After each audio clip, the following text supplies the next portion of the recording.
Most effective 2 ways to calm down hyperactivity, तो वो मैं आप लोगों के साथ आज शेयर करूंगी। सबसे पहले मैं आपको बता दूं कि मेरा बेटा अभी 13 इयर्स का हो चुका है। अर्ली चाइल्डहुड में वो काफ़ी ज़्यादा सिवियर हाइपर एक्टिव था, और हाइपर एक्टिविटी ये मतलब वन ऑफ द सिम्टम ऐसा था कि हम लोगों ने कभी एक्सपेक्ट ही नहीं किया था कि अर्नब की जो हाइपर एक्टिविटी है वो कभी काम डाउन होगी। तो थोड़ा सा मैं आपको एक्सप्लेन करती हूँ कि उसका हाइपर एक्टिविटी वाला बिहेवियर अर्ली चाइल्डहुड में कैसा था गाइस। उसका बिहेवियर ऐसा था कि वो पूरा दिन घर में इधर उधर भागता रहता था, और जब कभी भी हम लोग रिलैक्स करने के लिए बैठते थे, अगर मैं बैठी हूँ या मेरे हस्बैंड बैठे हैं, तो वो इवन हमारी बॉडी के ऊपर नाचता रहता था। मतलब लिटरली वो यहाँ चढ़ा रहेगा या सर पे चढ़ा रहेगा, लेकिन वो बैठेगा बिल्कुल नहीं। तो कई बार ऐसी सिचुएशन हो जाती थी कि मेरे लिए मतलब मदर्स जो होती हैं वो तो 24 घंटे इन बच्चों के साथ रह रही हैं, तो कई बार इतना मतलब क्या बोलते हैं कि इतना ज़्यादा मैं परेशान हो जाती थी उसके इस बिहेवियर से कि अगर उसके फादर हैं घर पे तो मैं अपने आप को 5 मिनट्स के लिए रूम में बंद कर लेती थी कि थोड़ी देर के लिए छुटकारा मिल जाए और थोड़ी देर के लिए मुझे शांति मिल जाए। तो इस तरह इस हद तक उसकी हाइपर एक्टिविटी थी गाइज। मतलब बाकी आप पब्लिक फंक्शन में लेके जाओ, रेस्टोरेंट में लेके जाओ, कहीं भी लेके जाओ, उसको उस चीज़ की कोई सेंस नहीं होती थी कि घर में कोई गेस्ट आया है, इसकी बॉडी के ऊपर नहीं चढ़ना है, या मैं रेस्टोरेंट में गया हूँ या मैं फंक्शन में गया हूँ वहाँ मुझे चुपचाप बैठना है। नहीं, सभी प्लेसेस में सब लोगों के साथ सेम बिहेवियर। तो इस सिचुएशन में हम लोग उसको कैसे हैंडल करते होंगे गाइस, और कैसे आज का ये लेवल आया है ना गाइस, मतलब आप खुद सोच सकते हो। तो ये कुछ ऐसी चीज़ें थी। कई लोग बोलते हैं कि आप क्यों मतलब इतना सेटिस्फाइड रहते हैं, इतना खुश रहते हैं, हालांकि अर्नब में अभी भी लैंग्वेज फुली डेवलप नहीं है, कुछ बिहेवियरल इश्यूज अभी भी हैं, लेकिन गाइज हमको जो मिला है ना, हमने जो पाया है ना, चाहे वो थोड़ा ही है ना, उसकी एक्सपेक्टेशन भी हमने कभी नहीं की थी। हमने कभी नहीं एक्सपेक्ट किया था कि अर्नब एटलीस्ट नीड बेस्ड भी बोलेगा। तो स्टार्टिंग में इस तरह की अर्नब की कंडीशन थी। तो 5-6 ईयर्स जो हैं वो हमारे ना, वो बोलते हैं ना कि एक हेल की तरह थे, ये बोल लो आप। तो अब डिस्कस करते हैं गाइज कि कैसे हाइपर एक्टिविटी के ऊपर हम लोग काम करेंगे। और आज की डेट में अगर आप देखो ना, अर्नब को 13 ईयर का भी अर्नब हो गया, इसकी हाइपर एक्टिविटी इतनी काम डाउन हो चुकी है कि मतलब अभी अगर आप उसको एक बार वॉकिंग के लिए लेके जाओगे ना, तो दूसरी बार अगर फिर से बोलोगे तो वो सीधा मना कर देता है, नहीं आप चले जाओ, मैं घर में अकेले रह लेता है वो, लेकिन वॉकिंग के लिए दूसरी बार वो बिल्कुल नहीं जाएगा। या हैवी वर्क के लिए आप बोल दो ना, तो वो सीधा मुझे ऑर्डर पास कर देगा कि पापा ने अगर कुछ बोला है मम्मी आप कर दो, मतलब वो खुद नहीं करेगा उस चीज को। तो इतना ज्यादा वो अवॉइड करता है अभी। तो अभी मतलब अपोजिट हो चुका है, जैसा वो अर्ली चाइल्डहुड में था उसके बिल्कुल अपोजिट हो चुका है। तो ये चीजें हैं। तो हाइपर एक्टिविटी को काम डाउन करना है गाइस ना, तो आपको 2 वेज में काम करना पड़ता है। काफ़ी पेरेंट्स को ये गलत फहमी होती है कि अगर हम लोग फिजिकली उसको थका देंगे, फिजिकली बहुत ज़्यादा एक्सरसाइजेस करा देंगे तो हमारा बच्चा काम डाउन हो जाएगा, या हाइपर एक्टिविटी जो है वो काम डाउन हो जाएगी। लेकिन ऐसा नहीं होता है। हाइपर एक्टिविटी के पीछे मेन 2 रीज़न है गाइस। एक तो रीज़न ये है कि फिजिकली एक्स्ट्रा एनर्जी है जिसको ऑब्वियसली आपको बर्न करना है, लेकिन दूसरा जो पहलू है, दूसरा जो रीज़न है, वो उसको काफ़ी सारे पेरेंट्स इग्नोर कर देते हैं और उसी की वजह से आपको बेस्ट रिजल्ट नहीं मिलते हैं।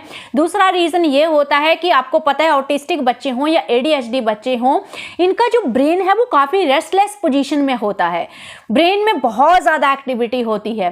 ब्रेन के जो न्यूरोट्रांसमीटर का जो लेवल होता है इनमें, जैसे डोपामिन लेवल, ये भी प्रॉपर तरीके से नहीं होते हैं। तो कहीं ना कहीं इनका ब्रेन रिलैक्स नहीं होता। तो आप खुद सोचो कि बॉडी को तो फिजिकली एक्सरसाइजेस करा के आप उसकी एनर्जी को चैनलाइज कर देंगे, लेकिन अगर आप ब्रेन को काम डाउन करने के लिए कुछ नहीं कर रहे हो तो हाइपर एक्टिविटी काम डाउन नहीं होगी। इसलिए बहुत ज़्यादा ज़रूरी है कि डेली बेस पे हम इन दोनों ही पहलू के ऊपर काम करें। सबसे पहले लेते हैं हम लोग फिजिकली हम लोग कैसे एक्स्ट्रा एनर्जी को बर्न करेंगे। फिजिकली अगर एक्स्ट्रा एनर्जी को बर्न करना है तो उसके लिए हमारे पास 2 वेज हैं, यानी कि outdoor activities and indoor activities. Outdoor activities easy हैं। अर्ली एज में अर्नब बहुत ज़्यादा स्लाइडिंग करता था। इवन आप देख लो कि एक टाइम में अगर मैं उसको स्लाइडिंग में लेके जा रही हूँ तो मैं काउंटिंग भी भूल जाती थी कि वो लगातार 20, 30, 40 टाइम्स लगा है स्लाइड पे, ऊपर नीचे, मतलब बाकी बच्चे थक के साइड में हो जाते थे, लेकिन वो कंटिन्यूअसली उसको करता रहता था, इतनी ज़्यादा एनर्जी होती थी। स्विंग, स्विंग आप अपने घर में भी लगा सकते हो, झूला जो होता है ऑनलाइन भी मिलते हैं। स्विंग भी बहुत अच्छा सूदिंग इफेक्ट प्रोड्यूस करती है। स्विंग आप यूज़ कर सकते हो, स्लाइडिंग आप यूज़ कर सकते हो। और जो थर्ड आउटडोर एक्टिविटीज़ हैं, साइकिलिंग। मैं बोलूँगी कि अर्ली एज में अर्नब को साइकिलिंग इंट्रोड्यूस कराने का हम लोगों को बहुत ज़्यादा बेनिफिट हुआ है। साइकिलिंग अगर आप गूगल पे देखोगे गाइस, साइकिलिंग से ब्रेन भी रिलैक्स होता है, फिजिकली जो एक्स्ट्रा एनर्जी है वो भी बर्न हो रही है, और साथ ही साथ जो रेपिटेटिव एक्टिविटी है इसमें जो पैडलिंग बच्चा करता है, इसमें भी आप देखो कि सेंसरी रेगुलेशन भी बहुत अच्छे से होता है। साइकिलिंग के ऑटिज्म में अनलिमिटेड बेनिफिट हैं, मैं आपको गिना नहीं सकती हूँ। और साइकिलिंग से ब्रेन जो रेस्टलेस होता है वो भी शांत होता है, और हाइपर एक्टिविटी में भी आप देख लो, साइकिलिंग का हाइपर एक्टिविटी को काम डाउन करने में बहुत बड़ा रोल है। और इसलिए आप देखते हो कि मैं आज तक साइकिलिंग को नहीं छोड़ती हूँ। आज तक मेरा ये रूटीन है कि मैं शाम को अर्नब को साइकिलिंग का राउंड ज़रूर करवाती हूँ। ठीक है जी, तो साइकिलिंग जरूर इंट्रोड्यूस करवाइए। मत सोचिए कि साइकिलिंग मेरा बच्चा नहीं सीख पाएगा गाइज। अर्नब से भी मतलब खराब सिचुएशन में, मतलब एक बच्चा है डाउन सिंड्रोम का बच्चा है जिसको कोई समझ नहीं है, या लैंग्वेज उसका इतना अच्छा बेटर नहीं है, कुछ नहीं है, लेकिन फिर भी वो इतने अच्छे से रोड पे साइकिलिंग चलाता है कि आप पूछो ही मत, तो आप हैरान रह जाओगे। और उसी को देख के मेरे अंदर भी मोटिवेशन आई थी कि जब ये साइकिलिंग सीख सकता है तो मेरा बेटा क्यों नहीं सीख सकता है। तो जरूर एफर्ट कीजिए। तो साइकिलिंग कैसे सिखानी है उसके लिए हम लोग बाद में एक डिटेल वीडियो लेके आएंगे। और ये हो गई आउटडोर एक्टिविटीज। और आप भी सोच सकते हैं और क्या आउटडोर एक्टिविटीज हो सकती हैं।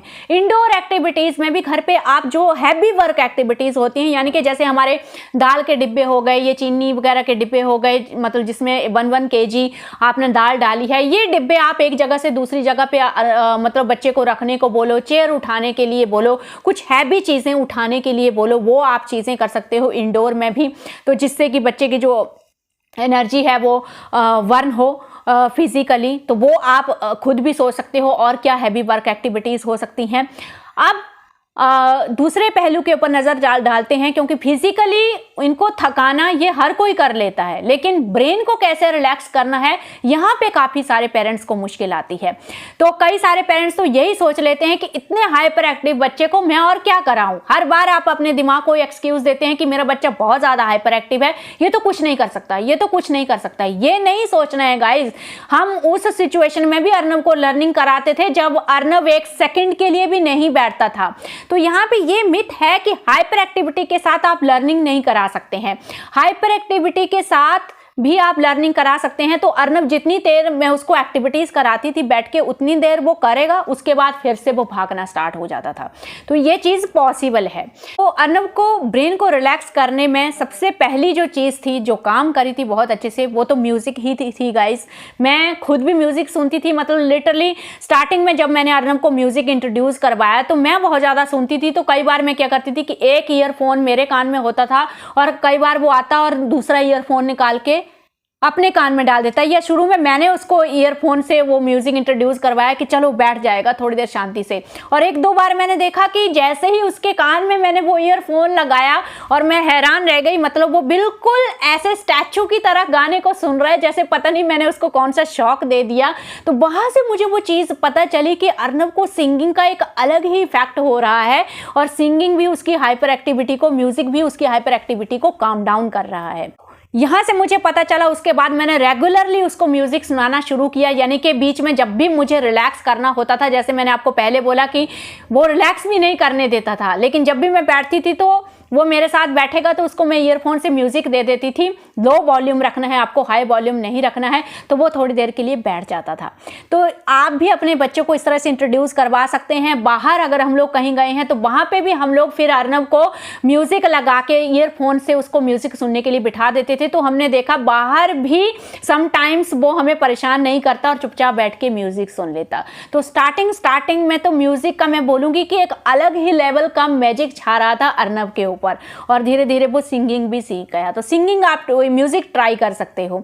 सो ज़्यादा तड़क भड़क वाले गाने नहीं, बिल्कुल जो स्लो मोशन में गाने होते हैं, मेलोडीज जो गज़ल होती हैं, या और आप सूदिंग म्यूज़िक, आजकल तो यूट्यूब पे बहुत ज़्यादा म्यूज़िक मिलता है जो मेडिटेशन के लिए म्यूज़िक होते हैं, वो सब आप यूज़ कर सकते हैं ईयरफोन से दो, ठीक है।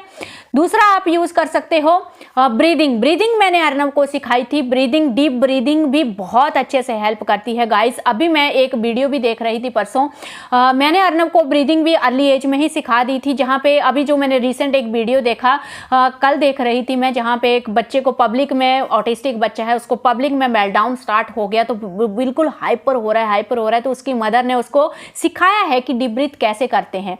तो काउंटिंग के साथ आपको ब्रीदिंग करना होता है, मतलब उसकी मदर ने उसको काउंट करना स्टार्ट किया, 1 2 3, तो बच्चा उसको इमिडिएट कर रहा है और इमीडिएटली 5-10 के मिनट्स के बाद बच्चा वहाँ पे काम डाउन हो गया। तो ये कुछ strategies and as an autism parent जो आपको बच्चे को सिखानी है, आपको भी हेल्प करेंगी बच्चे को पब्लिकली हैंडल करने के लिए भी। तो ब्रीदिंग के ऊपर भी मैं एक डिटेल वीडियो आपको लेके आऊँगी कि ऑटिस्टिक बच्चों को आप डीप ब्रीदिंग कैसे सिखाएंगे। सिंपली ये एक इमिटेशन एक्टिविटी है गाइस, जिसको बच्चे सीख जाते हैं। तो डीप ब्रीदिंग भी बहुत हेल्प करती है इमीडिएटली अगर हमें बच्चे को काम डाउन करना है, कहीं भी पब्लिक प्लेस में भी या घर पे भी, ठीक है जी।